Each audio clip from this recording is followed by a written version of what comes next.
We're here on the banks of the beautiful and bug-infested Colorado River, where we're conducting our latest head-to-head challenge. This time, the 2017 GMC 3500 Denali trim package against the all-new 2017 Ford Super Duty F350.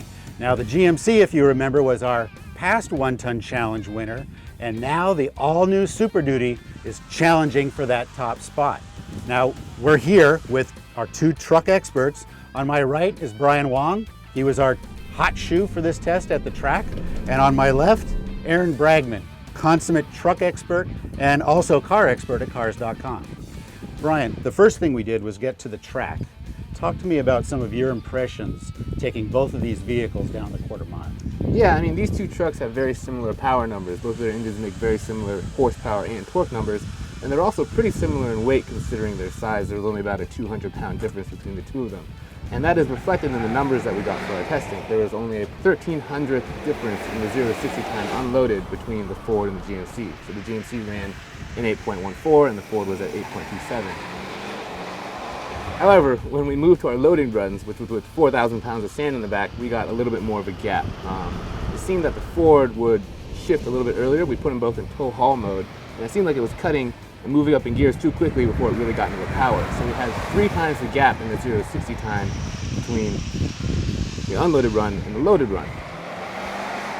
We should talk a little bit about the engine. So it's an all-new engine in the GMC. That's Yes. why it's here. It's past winner, but a brand new Duramax engine, still the same size, 6.6 liter, Yep. against the 6.7 liter, essentially a carryover engine from the previous model, but everything else on the Super Duty Right. is different. So that head-to-head competition, if you had to choose one over the other, right now you think the GMC just came a little out Yeah, of it? I'm leaning towards the GMC just because the difference in driving them loaded was pretty stark. I mean, in my head I was thinking, why is it changing gears on me at this point? It feels like it has more to give in that gear. And that's reflected in the larger gap in the times when we ran them loaded. Now, being on the track obviously isn't a real-world comparison. Aaron, talk to me about how these did, how they felt to you on the highway. It's really quite astonishing to me. The Super Duty, the last one I drove and the last big test that we did, it really wasn't all that good. It was bouncy, it was choppy, it hunted a lot, it felt really kind of primitive. You had to go to the bathroom every time you got out of the thing because it would beat your kidneys up as you were driving everywhere. The new one is a world better. It is so much more smooth, it is so much more composed, steering is better, ride is better, it feels like it's never running out of power. I really did enjoy the Ford. The GMC feels a little bit older. It is an older truck, but that new engine really does make a difference. It doesn't lack for power, it doesn't lack for performance at all. It's a really close competition, head to head. They both have their strengths, they both have their weaknesses, but they could both do the tasks that we've thrown at them without a problem. Brian, talk to me about how it felt off the track and as we were doing our real-world driving. Yeah, I mean, unlike Aaron, I didn't have a chance to actually test out the old version of the F350. But that being said, both of them, for being giant trucks, they actually ride really well on the highway. I think that one of the things that you look for when you're driving these on-road is that they feel smaller than they actually are. You want a big truck, you want the ability, you want the capability, but you don't want it to drive small when you're on the highway. You don't want it to be swimming, you don't want the back end jostling around. And I think they actually both did a very good job of that. I agree with Aaron, it's really close on-road performance for me. When we put that enormous trailer behind the Ford and loaded it up to, 12,000 pounds of payload, Yeah. you didn't feel it necessarily back there pushing the truck around at all. It felt solid, it felt planted. There wasn't any kind of drama necessarily, aside from the fact that it was an incredibly long trailer. It really works very well. They've done an excellent job with the new one. And we should make the point, that's 12,000 pounds of payload we put on an 8,000 pound trailer, so it's pulling around 20,000 pounds with both trucks gives you a pretty clear idea on whether the engineers have nailed it or if they've pulled back a little bit. But more to talk about the idea of the size of these vehicles. There is a bit of a size difference between them. The GMC is a smaller truck. It feels smaller inside. The cabin is a bit more cramped. The Ford feels and looks massive. When you're walking up to it, the thing sits super tall. To me, it doesn't feel like a small truck at all. I think the handling differences, though, are really where it starts to differentiate.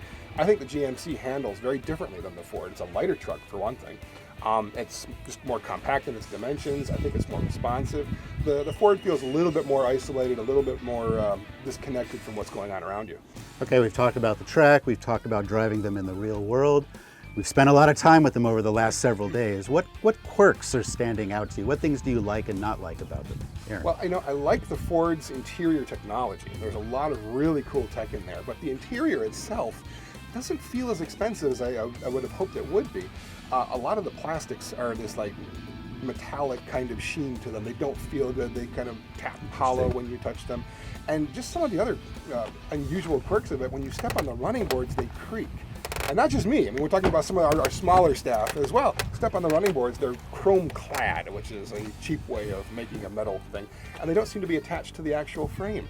So they flex a little bit, they creak, and it doesn't give you that initial really good quality impression. When you open the door, you step on the thing and it goes creak.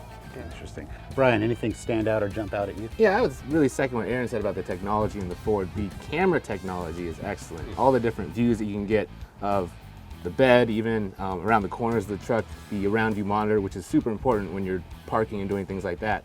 The other thing that I didn't like about the Ford is the seats. So they sent us a Lariat trim, and Ford has a very wide range of seats that they put in their truck.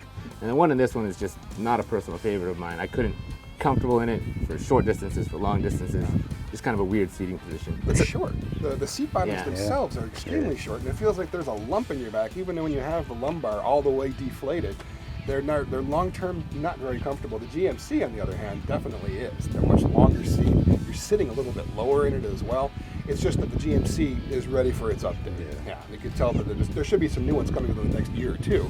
But the current one, while it works fine, and it also has some interesting camera technology. It has the Honda Lane Watch, basically, but for left and right when you're turning the corner as well.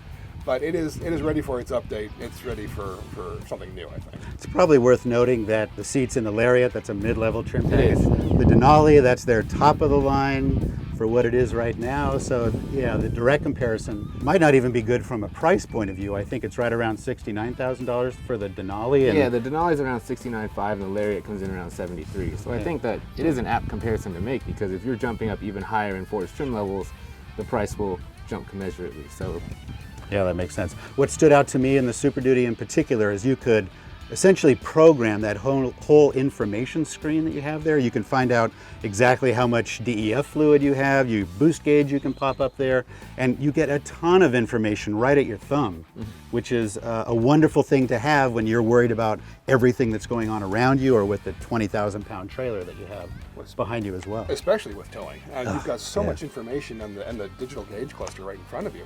Even just what gear you're in, and using the towing function with your thumb trigger to decide which gear you want to keep it in, or which gears you want to lock out entirely. They won't even let it go into from fourth or fifth gear. Yeah. So that kind of flexibility and the ability to use those things, just it makes a world of difference. Thank you, guys. We talked about their strengths and some weaknesses, and we're not telling anything about who's going to win this competition. But if you want to find out more, go to pickuptrucks.com.